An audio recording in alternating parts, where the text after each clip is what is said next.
Ladies and gentlemen, let this send a powerful signal to you that come rain, come sunshine.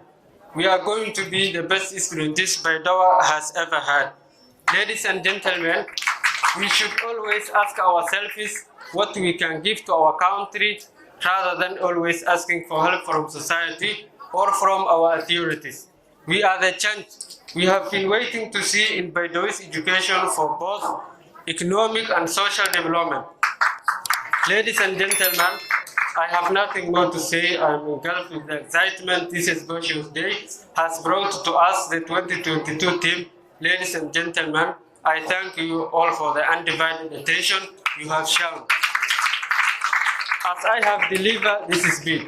Finally, I conclude my speech by saying, good things come to those who wait. Thank you all.